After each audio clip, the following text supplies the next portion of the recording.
YAHAWAH, HALAL, QADASH. Welcome to another live lesson. The name of this one is We Want Biblical Reparations. And this title pretty much came at the camp. Elder Apostle Tahar threw the title out there at me, and I wrote it down, and here we are. I'm going to do the lesson on it. I got a couple of precepts. It's looking a little shady out here, like it might want to rain. It's been holding up. I've been waiting down at the other part of the park down there to do the lesson, but the guys, as soon as I sat down, started putting the lesson together, they came out, started cutting the grass, so it's kind of a little noisy, so I had to move down this way. So let's see how far we can get. If it gets too crazy, I got an umbrella out here, but if it gets too crazy, I may have to shut it down and then maybe restart it in the truck or something like that. But we'll see how it goes. All right, so we want biblical reparations. See, Jake wants reparations here, but they want those dollar bills, FRNs, that are worth nothing. True reparations, true biblical reparations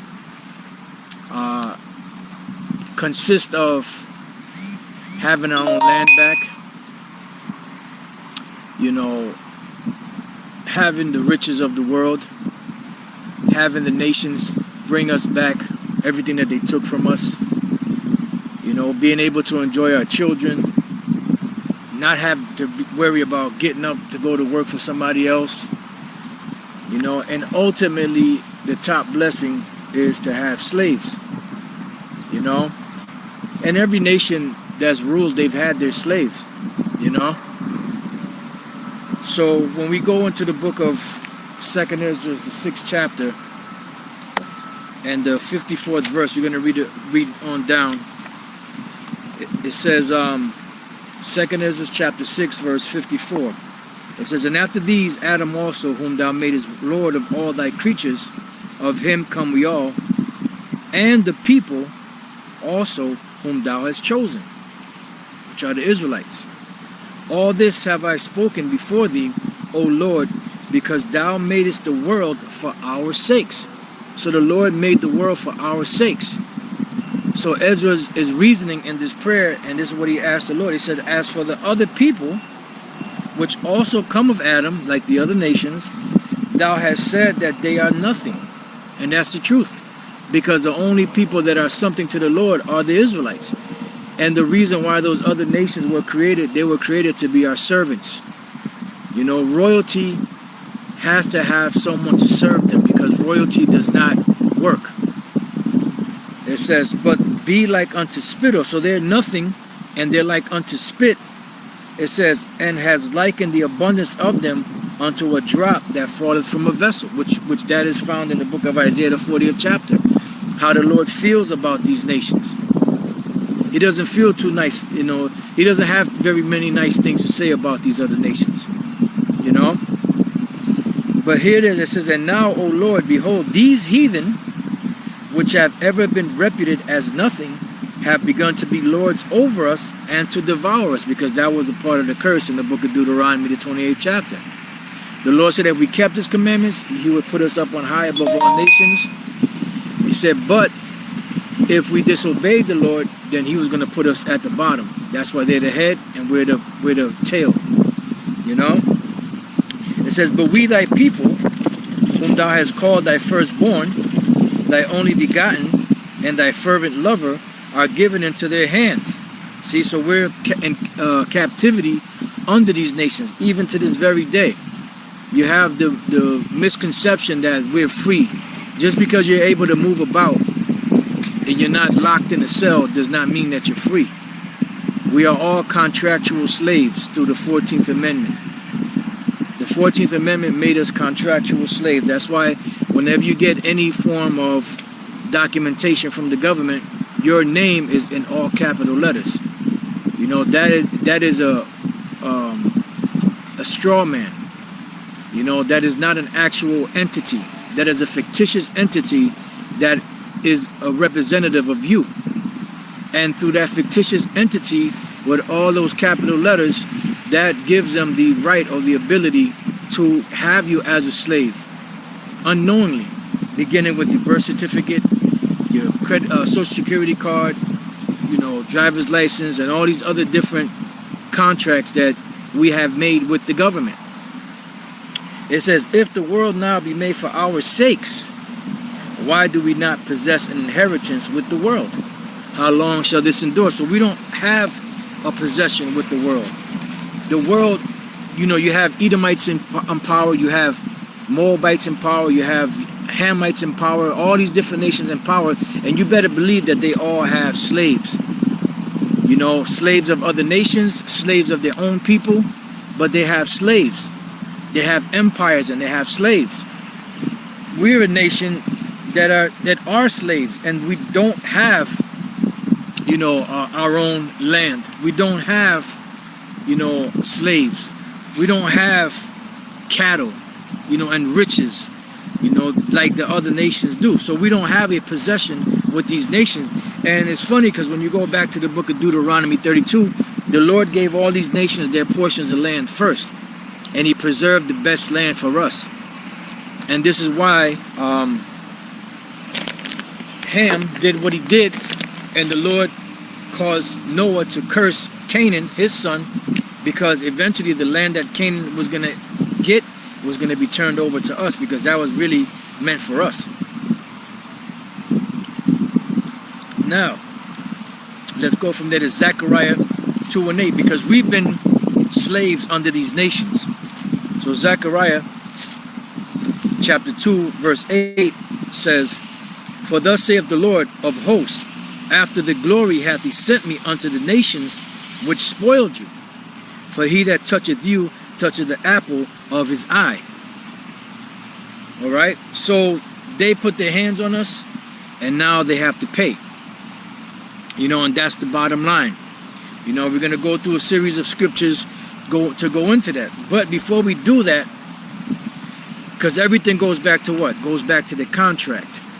And according to the contract that we signed with blood of oxen, it states this. When we go to Leviticus, the 25th chapter, and the 44th verse down, it says, both thy bondmen and bondmaids, meaning your slaves, men slaves, women slaves, right? It says, both thy bondmen and bondmaids which thou shalt have shall be of the heathen that are round about you.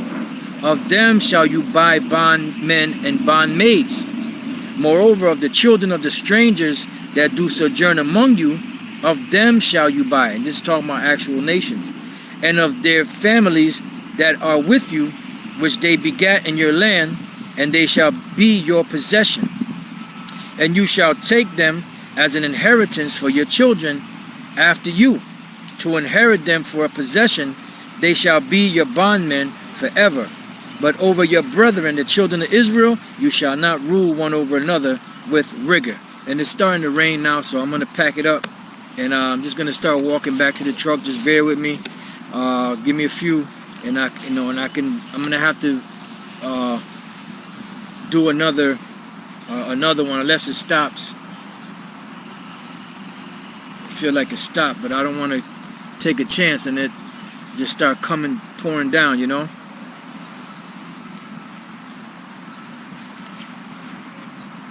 Because it's looking very, very shady out here.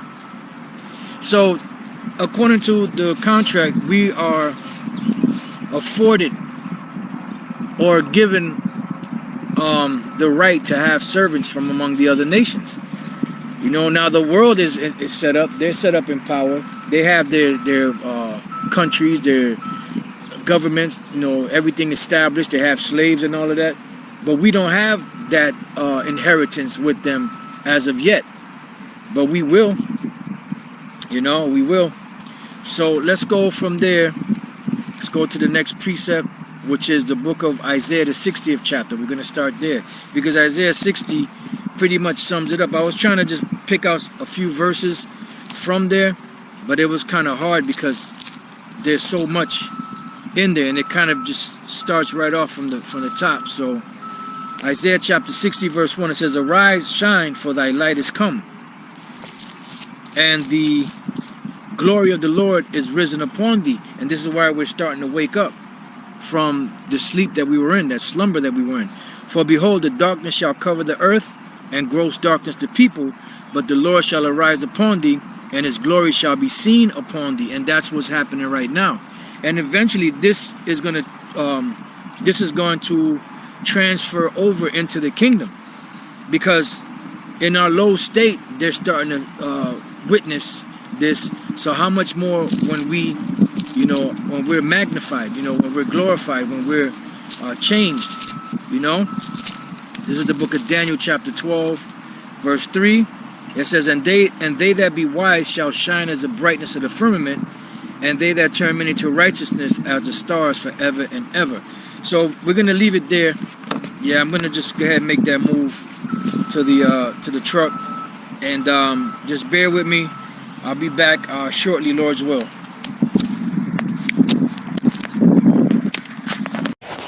Stop.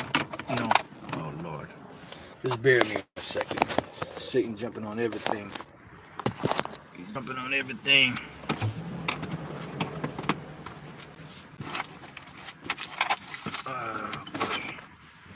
Boy, oh boy, oh boy.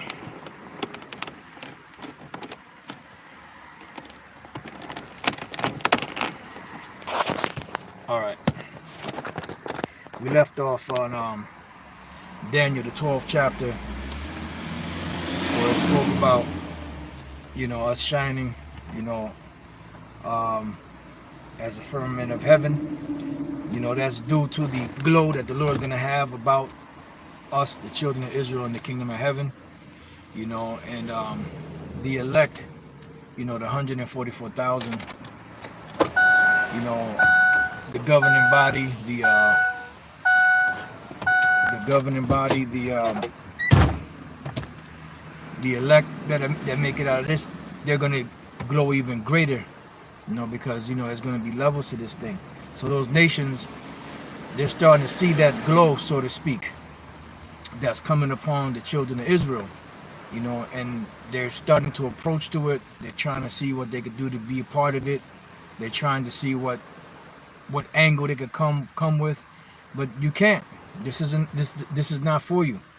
This is for the Israelites. It doesn't matter how many vocabs you send out there. It doesn't matter how many times you try to divert the word of the Lord. It's not going to work. It's only going to work on the weak-minded, pretty much. So we want biblical reparations. Like I already said, the title came from Elder Pastor at the camp. He threw it out there to me, and I wrote it down. And I wanted to get to it, and just kind of just meditated on it. Some of the best precepts could go to, because at the end of the day, the best judgment, the best gift, the best thing that we could receive are things that are biblical, because we could bank on that. We could bank on the words of YAHAWASHI, and that's what the Lord said.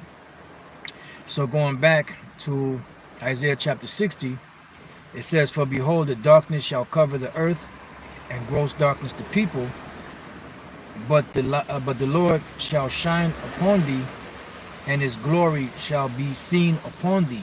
And that's what's going to happen eventually in the kingdom of heaven. It's starting to be seen upon us, but in the kingdom of heaven it's going to be more magnified. Just bear with me 1 second. I'm just going to pull this up. It's kind of a little dark out here, so I'm just going to read it from here.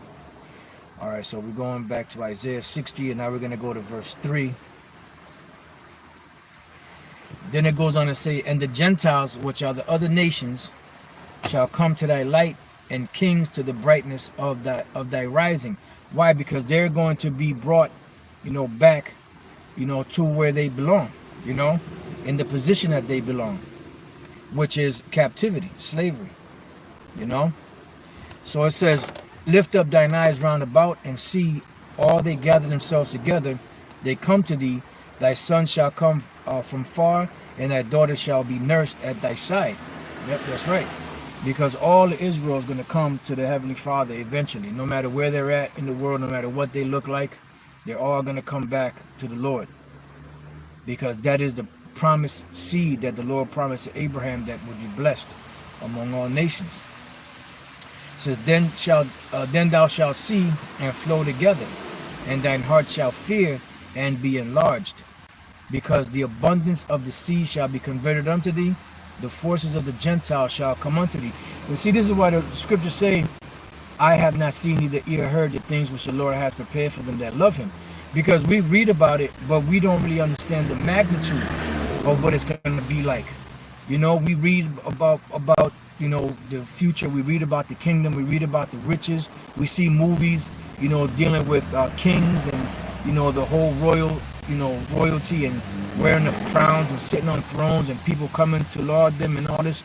But we really don't know the magnitude of what it's going to be like.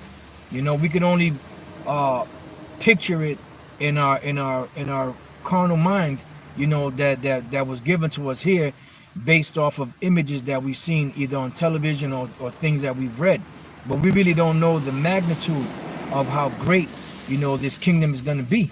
You know, you talking about YAHAWASHI's kingdom and we being joint heirs with him. So this is not going to be no, you know, no kingdom to where you have kings fighting over one little portion or piece of land. You're talking about the universe, everything in the universe, planets, different whatever is out there on the earth, everything on the earth being subject to YAHAWASHI and the Israelites. You know, so this and you have to imagine that the riches, you know, not just the riches that these nations have among themselves, but stuff that's still in the earth, that's out in space. I mean, it's you know, it's beyond our comprehension right now. Salakia. But we'll see. We'll see soon, and when it comes, it's going to be even far greater than anything that we could imagine. So it says, the multitude of camels shall cover thee. See, because true riches, see, when Jake thinks of true riches, they're thinking about dollar bills. They're thinking in terms of $100 bills and $50 bills and racks and stacks, you know. That's not money. That's an illusion, Mr. Wordsworth, inside joke. That's an illusion of money. That's not real money. Real money is gold, silver. You know, you have precious stones, you have different precious metals out there, you know. Then you have land. Then you have camels and, you know, cattle, livestock, different animals. Then you have servants. And then on top of that, you have women, not just one woman, women. And on top of that, children. See, these are all powerful. These are all riches. You know, it goes on to say, the multitude of camels shall cover thee. It says the dromedaries of Midian and Ephah. See, so these are all camels, cattle, livestock. It says, all they from Sheba shall come, they shall bring gold and incense, and they shall show forth the praises of the Lord. Yeah, so you're going to have different nations out there, you know, Ishmael, Esau, Moab, and all these different nations bringing us riches. And this is what we're reading in the 60th chapter of the book of Isaiah, and this hasn't happened yet. It says the only part of this that happened somewhat is the first two verses, you know, that the light is shined upon us and we're able to see, but the magnitude of it hasn't been magnified yet to where the nations are going to flow to us. It says, all the flocks of Kedar shall be gathered together unto thee. These are sons of Ishmael. The rams of Nabojoth shall minister unto thee. They shall come up with acceptance on mine altar, and I will glorify the house of my glory. Yeah, because in the kingdom, there will be sacrifices as far as you know, high holy days and different things like that. But there's not going to be any sacrifice for sins. You know, because you have the Sakari out there that teach that there's going to be sacrificing in the kingdom. There's not going to be sacrificing in the kingdom. The only thing that will be going on is when there's the Passover or whatever this is going to be called in this time, you know, certain high holy days where you know, you kill certain animals and cook them, you know, and things of that nature. But as far as sacrificing for sins, that's not going to happen. All right, because all Israel is going to be righteous. So it says, they shall come up with acceptance on mine altar, and I will glorify the house of my glory. Yeah, because you're going to have trees. You're going to have, you know, every different, you know, type of wood. And I mean, just, you know, it's going to be totally different. See, we got to get out of this mindset of this world, you know, and think bigger, think higher. Think, instead of having a 3-story house, you know, to you it's big, but it's really small. Think about palaces, and you know, and just having a kingdom for just one particular Israelite man, you know, having palaces and, you know, having land as far as the eye can see, and animals and slaves, and, you know, all of that. That's true reparation. That's what we want. We don't want your fucking FRNs, you know, your damn you know, these things that are being devalued by the minute.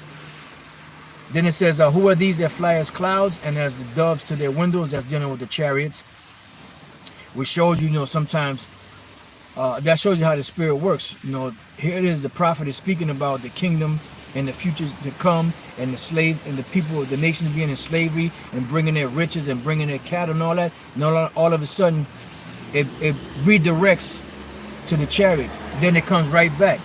It says, surely the isle shall wait for me, and the ships of Tarshish first. Yeah, because you're gonna have ships, and we're gonna transport Edomite slaves and other nation slaves too, just like they did us. It says to bring thy sons from far. See, so even our children that are out there somewhere in these different remote regions of the world, they're gonna be brought back to the kingdom of heaven once the kingdom of heaven is established. It says their silver and their gold with them. So they're going to bring, not only they're going to bring our children, they're going to bring silver, gold, riches. It says, unto the name of the Lord thy power, because in that day, only the name of YAHAWASHI is going to be exalted. There ain't going to be no 100 different names for the Lord. His name is going to be one, and that's Yahweh. It's not going to be Yahweh. It's not going to be Jehovah. It's not going to be God. It's not going to be Allah. None of that. It's going to be Yahweh, and his son's name YAHAWASHI. And these nations are going to learn to laud that name. All right. It says, and to the Holy One of Israel, because he hath glorified thee. And that's why they're going. This is when the nations, and Esau included, this is when they're going to really understand the true children of the Lord, the true Israelites. They're going to really fully understand that, you know, because they're going to really see that, damn, you know, we were wrong about these people. These are the sons and the daughters of the Most High. They're going to come to that realization. They're going to see a different spirit on us. You ain't going to see no grimy individual standing on the corner scheming on somebody. You ain't going to see none of the so-called Latin tribes trying to break into your car, you know, or trying to break into your house, or whatever the case may be. There ain't going to be no stereotypes among our people in the kingdom of heaven. Those stereotypes are going to be placed on the other nations, just like they did to us. It says, and the sons of strangers shall build up thy walls. Yeah, because they're going to have to build on the heaps that are going to be there, because the Lord said he's going to destroy the land of Israel. That's going to be totally taken out, Salakia. And the Lord is going to build upon those heaps and upon those ruins. You know, he's going to have the nations build up our walls. And the sons of strangers shall build up thy walls. So if the sons of strangers are building up our walls, what does that make these sons of the strangers? It makes them slaves, captives. All right. It says, and their kings, meaning their top leaders among them, whether they were their governors, or whether they were their presidents, or whether they were actual kings in this time, you know, or a prince, or, you know, whatever top position they might have had, general in the military. It says, and their kings shall minister unto thee. When you minister ministering unto somebody, that means that you're their slave. All right? And this is something that these wacky-tacky Christians don't really talk about, you know, in these churches. It says, for in my wrath I smote thee. See, the Lord was mad at us. He brought us down. But in my favor have I had mercy on thee. And this pretty much was like a two-edged sword on Esau and the nations. Let's go real quick to Zephaniah. Just bear with me. I'm not sorry, not Zephaniah. Zechariah. Zechariah, the 1st chapter. And the 15th verse, I believe it is. It says, and I am very sore displeased with the heathen that are at ease, for I was but a little displeased, and they helped forward the affliction. So they helped forward the affliction. They helped, you know, make our situation worse than what it already was. You know, it's like somebody that got a knife stuck in them, you know, and you call yourself trying to help them, but you just making it, or you pushing it in deeper, or you twisting it, making the situation worse. And that's what they did, right? It goes on to say back in Isaiah 16:11, therefore thy gates shall be open continually, they shall not be shut day nor night, that men may bring unto thee the forces of the Gentiles, and that their kings may be brought. Why? Because their kings are going to be slaves. Let's go from there real quick. Go back to that. Let's go to Psalms, the 149th chapter, and the 5th verse. It says, let the saints be joyful in glory. Who are the saints? The Israelites. What is it? What is the glory? The kingdom of heaven. Let them sing aloud upon their beds. Why? Because you're no longer, you're going to have to wake up, oh shit, I'm late for work, or have to get up after, you know, having a sleepless night. Now you got to get up to go slave for this devil. You know, you're going to wake up in the morning and be happy as hell. You know, and the possibilities of what you could do that day are endless. You're going to have to probably sit there and search through your mind and figure out what you want to do that day. You know, nothing to hinder you. You know, everything at your disposal, everything smelling fresh, smelling good. You know, everything at your beck and call. It says, let the high praises of the Most High be in their mouth, which is the Bible, and a two-edged sword in their hand, which is a killing instrument. And this killing instrument is going to be used for what? To execute vengeance upon the heathen and punishments upon the people. Why? Because of what they did to us. Remember, the Lord said, he that toucheth you, toucheth the apple of his eye. It says, to bind their kings with chains. So who are their kings? They're nobles. They're top leaders of the society. They're going to be bound up in chains. It says, and their nobles with fetters of iron, meaning your kings, your presidents, your premiers, your top leaders. And really that goes all the way up the ladder to the international banking families, the so-called bankers, these Fortune 500 families, the top rich families of the earth. Then you got your presidents, and you got your congressmen and senators and mayors and generals and all of that stuff. They're all going to be a part of being in them chains, because that represents their nobles, so-called nobles. It says to execute upon them the judgment written. And this is what's written. So what's written, this is why the title of the lesson is, we want biblical reparations, because of what's written. We don't want your bullshit reparations that disappear. We want everlasting reparations. Something that's not going to go away. Something that's not going to be devalued. You know, something that you can't change. It says to execute upon them the judgment written. This honor have all his saints, which are the Israelites. Praise ye the Lord. Why? Because the saints are going to have this honor. And only the saints, which are the Israelites. So going back to Isaiah chapter 60, it says, therefore thy gates shall be open continually, they shall not be shut day nor night, that men may bring unto thee the forces of the Gentiles, and that their kings may be brought. Because they're going to come, their kings are going to come bending. They're going to be on bended knee. Let's go to Isaiah 49 and 22. It says, thus saith the Lord of power, behold, I will lift up mine hand to the Gentiles, and set my standard to the people. And they shall bring thy sons in their arms, and thy daughters shall be carried upon their shoulders. Why? Because they're going to be slaves. These nations are going to be slaves.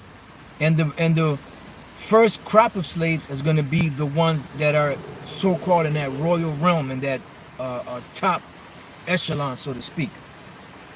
It says, and kings shall be thy nursing fathers, and their queens thy nursing mothers. See? They shall bow down to thee with their face toward the earth, and lick up the dust of thy feet. So in other words, they're going to be in a low condition. They're going to be slaves. They're not going to have any say-so. They're going to be dictated to.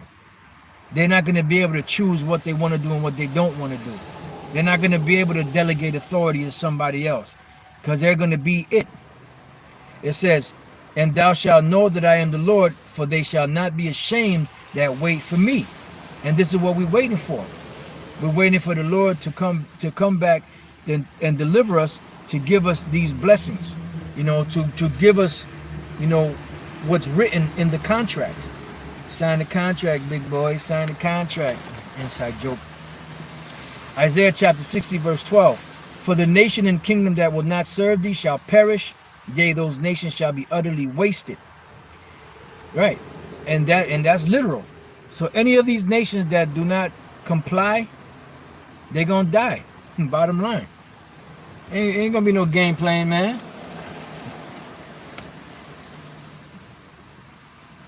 The Lord ain't playing, man. Let's go real quick to Psalms 2 and 8. It says, ask of me, and I shall give you the heathen for thine inheritance, because they're our inheritance anyway. They're nothing more than slaves on the loose. And the uttermost parts of the earth for thy possession, because we're going to get the earth, and we're going to get the cosmos. We're going to get the universe. You know? Like I said, it's going to be vast. We're not going to even understand. Right now, we can't really understand the depth of the blessing that we're going to get, or blessings. Thou shalt break them with the rod of iron. Thou shalt dash them in pieces like a potter's vessel, because this was given to YAHAWASHI. It's also going to be given to us. Revelation 2 and 25.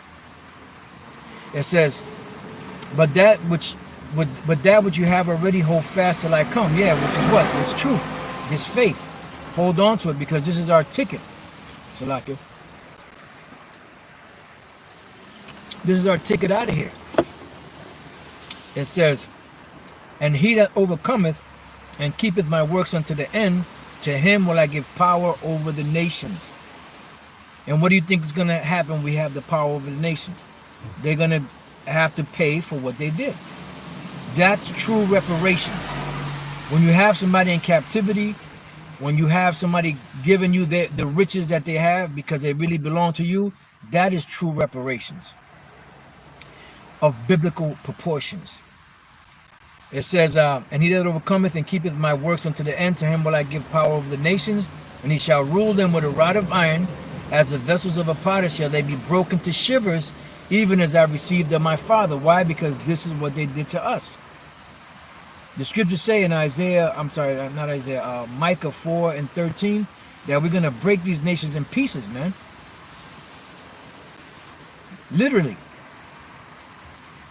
Because of what they did to us. They had no mercy on us. You shall have judgment without mercy. They have shown no mercy.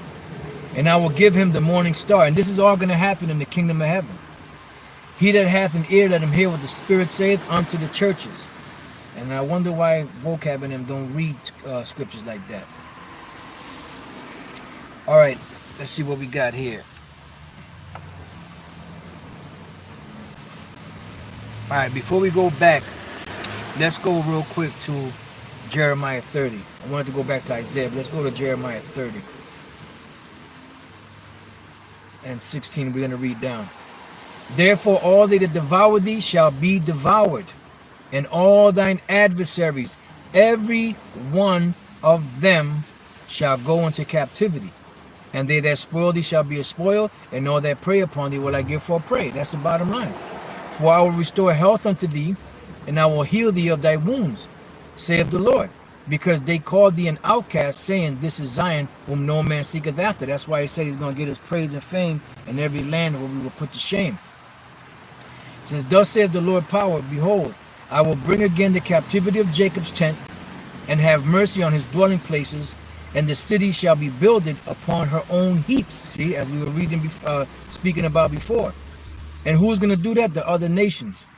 And the palace shall remain after the manner thereof, and out of them shall proceed thanksgiving, and the voice of them that make merry. We just read about that in Psalms 149. And I will multiply them, and they shall not be few. And I will also glorify them, and they shall not be small. Their children also shall be as aforetime, and their congregation shall be established before me, and I will punish all that oppress them. And that the punishment is going to come by way of what? Of total hardcore captivity. It says, and their nobles shall be of themselves, because we're not going to have heathens ruling over us anymore. And their governors shall proceed from the midst of them, and I will cause him to draw near, and he shall approach unto me. For who is this that engaged his heart to approach unto me, saith the Lord YAHAWASHI. And you shall be my people, and I will be your power. Behold, the whirlwind of the Lord goeth forth with fury, a continuing whirlwind. It shall fall with pain upon the head of the wicked, because these devils are going to get it. Before it's all said and done, they're going to get it. It says, the fierce anger of the Lord shall not return until he have done it, and until he have performed the intents of his heart. In the latter days you shall consider it. And that's why we're seeing the things that are going on and happening now, because we're witnessing the downfall of this devil, and we're about to witness the total annihilation of this devil's kingdom, and him and the nations coming back in the kingdom of heaven to serve captivity. This is Daniel 7:27. And the kingdom and dominion and the greatness of the kingdom under the whole heaven shall be given to the people of the saints of the Most High, whose kingdom is an everlasting kingdom, and all dominions shall serve and obey him. And that's scripture. That's why the name of the lesson is, we want biblical reparations, you know, because these biblical reparations are the right reparations. You know, it is right to put someone in captivity that had you in captivity, and this is what we're coming to, you know, and that is the ultimate blessing, having slaves. All right, so let's go back. We can finish out in Isaiah, the 60th chapter. I had a couple of other precepts, but you know, the point is being made, you know. So here we go. Isaiah 60:12. For the nation and kingdom that will not serve thee shall perish, yea, those nations shall be utterly wasted. The glory of Lebanon shall come unto thee, the fir tree, the pine tree, and the box together, to beautify the place of my sanctuary, and I will make the place of my feet glorious. Yeah, and you have to understand that there's certain trees that give off a certain scent. Like you have cedar. I've worked with cedar before, and it gives off a certain scent, and it gives off a certain vibration. That's why when the earth is when the new heaven and the new earth are established, meaning under new rulership, there's going to be a total different vibration, a total different smell in the society. You go to these different cities where you set up the whole camp, and it smells like shit, it smells like piss, it smells abominable out there. You know, you can't tell, you know, because, you know, brothers, they just in the spirit teaching, but it fucking stinks out there. You know, it smells like hell. But the brothers be so locked in the spirit that, you know, you can't really tell. But our kingdom is not going to be like that. You know, we ain't going to have no funky ass kingdom. And this is a witness as to the wickedness of this kingdom. You know, just the utter funk that comes, that this kingdom gives us. It's the stench. Inside joke. It says, the sons also of them that afflicted thee shall come bending unto thee. What does that mean? They're going to be slaves. And all they that despise thee shall bow themselves down at the soles of thy feet. And they shall call thee the city of the Lord, the Zion of the Holy One of Israel, because they're going to respect us. No longer are we going to be, niggas, spooks, spicks, wetbacks, tontos. They're going to call us and respect us by our proper names: Judah, Benjamin, Levi, Simeon, Ephraim, Manasseh, Gad, so on and so forth, all the way down to Issachar. They're going to call us Lord. They're not going to be able to eyeball us like we weren't able to eyeball them. Whereas thou hast been forsaken and hated, so that no man went through thee, I will make thee an eternal excellency, a joy of many generations. So meaning it's going to be everlasting. It's not going to wane. It's not going to be like in this society, you have a nobody that comes out of, a town that nobody knows, and all of a sudden they become a superstar overnight, and then after so many years or decades, then their fame starts to dwindle. Then next thing you know, they're what's the word I'm looking for? They're infamous. In their waning years, there was an infamy about them. Their fame was dropped. No, it's going to be eternal excellency that shall never go away. It says, thou shalt also suck the milk of the Gentiles, meaning we're going to get their goods, their riches, and shall suck the breasts of kings, meaning the riches of these different kings. And thou shalt know that I, the Lord, am thy Savior and thy Redeemer, the mighty one of Jacob. Yeah, because the Lord said he would do these things for us, and he is going to do them for us.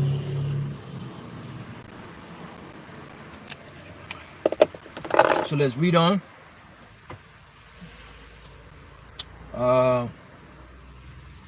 For brass I will bring gold, and for iron I will bring silver, and for wood brass, and for stones iron. I will also make thy officers peace, and thine exactors righteousness. So bottom line, so for the amount of brass you can bring, there's going to be gold brought. For the amount of iron that you could bring, there's going to be silver brought. For the amount of wood that could be brought, brass is going to be brought. For the amount of stones that could be brought, iron is going to be brought. So in other words, our commodities, our precious metals and precious stones are going to be greatly multiplied. It says, violence shall no more be heard in thy land. No more of this madness out here, where you get, people, Jake get in a fight for the stupidest shit. Next thing you know, a whole bunch of people end up dead for what? For no good reason at all. Violence shall no more be heard in thy land, wasting nor destruction within thy borders, but thou shalt call thy walls salvation and thy gates praise. All right? The sun shall be no more thy light by day, neither for brightness shall the moon give light unto thee. Now, it's not talking about the sun and the moon. It's talking about the knowledge and wisdom of this world. It says, but the Lord YAHAWASHI shall be unto thee an everlasting light, and thy power, thy glory, because we will never go off again. This is why the second covenant is so important. That's why it has better promises than the first, because we couldn't keep the first. It says, the sun shall no more go down, neither shall thy moon withdraw itself. In other words, we're not going to lose knowledge. We're not going to lose wisdom. Our kingdom is not going to start to decline, and then the other nations take back over. It ain't going to be none of that. For the Lord shall be thine everlasting light, and the days of thy mourning shall be ended. Because the Lord said when he comes back, he's going to wipe all tears away. The only tears we're going to ever cry again in the kingdom of heaven is when we see Yahawashi's body for the last time. To show the great sacrifice that he made, and we're going to be lamenting and mourning and crying. After that, it's over. It says, thy people also shall be all righteous, because every Israelite is going to be righteous. Remember, the promise to Abraham was to be made sure to all the seed, not just a handful, to all the seed, because what's playing out in the earth is the Heavenly Father's plans. So he chose the good guys, he chose the bad guys. I'm talking about in the nation of Israel. He chose the ones that were righteous, the elect, and he chose the ones that were going to play the wicked part. So the ones that are playing the wicked part didn't have a choice in the matter. So they're going to come back in the kingdom of heaven as being righteous. They're going to feel bad, but eventually that's going to go away. and say, hey, you know, it's just a part that had to be played here on the earth, you know. But it was all for the greater glory of the Most High, YAHAWASHI. That people also shall be all righteous, they shall inherit the land forever, the branch of my planting, the work of my hands, that I may be glorified. A little one shall become 1,000, and a small one a strong nation. I, the Lord, will hasten it in his time, because there's going to be plenty of sex in the kingdom to bring forth all of the ones that were lost on this side. Now, we're going to go from there to Isaiah 61, and we're going to read a few verses from the 4th verse. And they shall build the old waste, because the nations are going to build it. They shall raise up the former desolations, and they shall repair the waste cities, the desolations of many generations, because our land has been that way for the longest. And prior to the kingdom being established, around that time, the land of Israel is going to be totally destroyed by thermonuclear destruction. So it's going to have to be rebuilt. It says, and strangers shall stand and feed your flocks, because they're going to be slaves. That's why we want biblical reparations. We don't want your reparations here, your FRNs, your funky FRNs, you know, that are being devalued by the day. And strangers shall stand and feed your flocks, and the sons of the alien shall be your plowmen and your vine dressers, slaves. But you shall be named the priests of the Lord. Men shall call you the ministers of our power, right? Because no longer are we going to be deemed, you know, undesirables. You shall eat the riches of the Gentiles, and in their glory shall you boast yourself. And we're going to be arrogant towards these other nations. You see how they treat us? We're going to be far more arrogant. You know, when it comes to doing things, you know, Jake is over the top with it. You know, so you ain't seen arrogance yet. Wait till the Lord sets us up in the kingdom of heaven.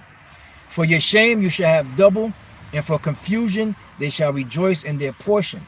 Therefore in their land they shall possess the double, everlasting joy shall be unto them. Yeah, so we're gonna get back, and we're gonna get double, you know.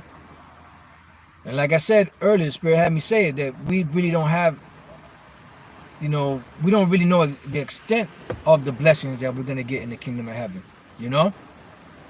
For I, the Lord, love judgment. I hate robbery for burnt offering, and I will direct their works in truth, and I will make an everlasting covenant with them. And their seed shall be known among the Gentiles, because we're going to be exalted again, and their offspring among the people. All that see them shall acknowledge them, because the scriptures say we would not be reckoned among the nations.